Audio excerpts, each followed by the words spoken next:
cajón peruano es uno de esos instrumentos que es muy difícil realmente encontrar cuál es su origen. En el fondo se convierte en un instrumento por la función musical que cumple, pero era realmente un objeto más bien utilitario que se utilizaba para hacer música.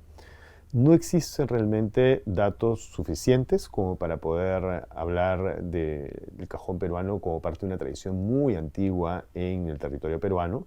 Realmente los primeros datos fehacientes que nos muestran un instrumento semejante al cajón, porque realmente no reciben todavía el nombre de cajón, y menos de cajón peruano, son recién del siglo XIX. Antes de eso realmente no tenemos mayor información. A partir del siglo XIX comienza a aparecer instrumentos con las características que nosotros el día de hoy le atribuimos al cajón y con funcionalidades musicales semejantes a la que nosotros le damos al cajón.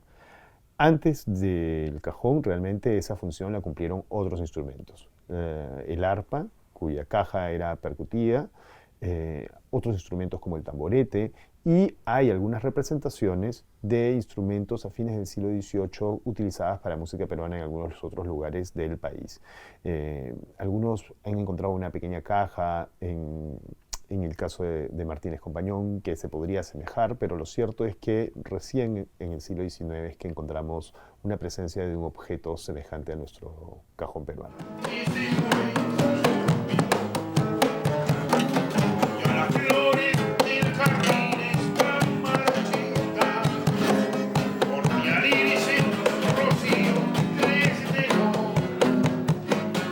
En su origen, al parecer, ha estado asociado, por un lado, a la tradición musical afroperuana, de la que se conocía realmente poco, asociada al festejo, se supone, aunque algunas de las bases del festejo las ejecutaba también la cajita, aparentemente.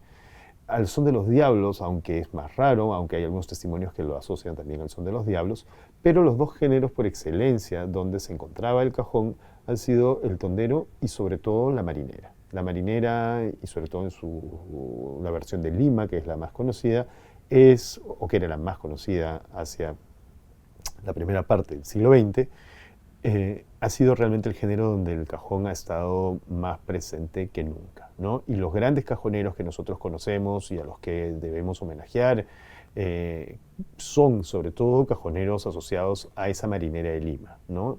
Víctor Arciniegas, Pancho Monserrate o Aristides Ramírez, por poner solo tres ejemplos, son grandes cajoneadores, sobre todo asociados a la marinera de Lima.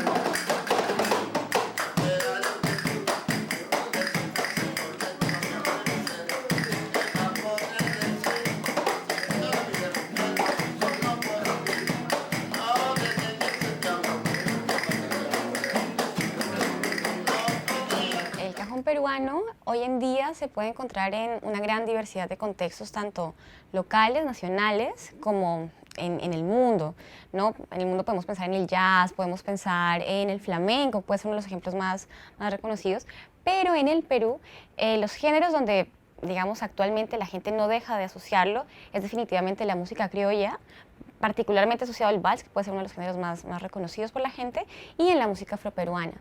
En la música criolla, tradicionalmente ha estado un poco más vinculado hacia las marineras, no hacia otros géneros, pero desde la década del 50 comienza a posicionarse también en relación con, por ejemplo, a los valses, ¿no?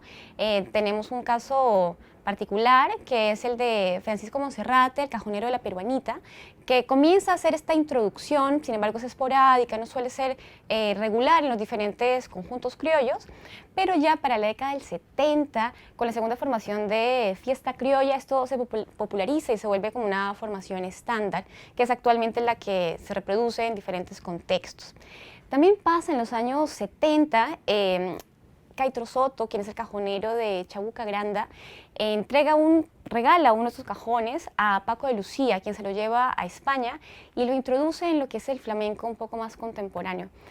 Mucha gente en España y en el mundo cree que el cajón, este cajón que ahora es incorporado de forma también estándar en los grupos de flamenco, en los toques de flamenco, es de allá. Sin embargo, digamos, es un poco la trayectoria. Ay, asumí una semana. Ahora. Ay, asumí una semana. Zambita tan buena moza que me mantuvieron preso. Zambita tan buena moza que me mantuvieron preso. Ay, yo no lo digo por eso, por eso. La versatilidad del cajón le ha permitido ganar espacios en diversos contextos, también por la simpleza de su toque, las múltiples posibilidades de toque, ha permitido que, digamos, saliendo del flamenco, se encuentren en el jazz y en muchas como agrupaciones contemporáneas que están intentando probar diferentes tipos de instrumentos de percusión. Entonces lo encontramos en América Latina, en gran cantidad de grupos mucho más jóvenes. Estos espacios musicales criollos, dentro de las formaciones estandarizadas que manejan, contemplan 2 guitarras y un cajón. Incluso hay algunos donde solamente hay una guitarra, pero el cajón termina siendo indispensable. Si bien realmente la guitarra podría funcionar por sí sola para llevar la melodía, el cajón es visto por muchos de los cultores, también de las personas que van a bailar, como un elemento fundamental que aporta una cierta alegría, cierta picardía al baile, ¿no? Pero también, y eso es interesante, muchas personas se proponen para tocar el cajón en estos espacios y ser, digamos, músicos con trayectoria, porque se considera que es un instrumento bastante simple de tocar. Sin embargo, es fácilmente perceptible en cantantes y en guitarristas cuando hay algún cajonero que no va, digamos, en el compás. Muchas veces he visto disputas, ¿no? Pidiendo que la persona por favor deje de tocar, que alguien lo reemplace, porque tiene una gran injerencia en cómo se desarrolla, digamos, los diferentes momentos del vals o también cuando se cruza. Entonces, si bien es visto como un instrumento de alguna manera menor, necesario pero menor, termina siendo fundamental dentro de toda la performance que sucede en estos espacios.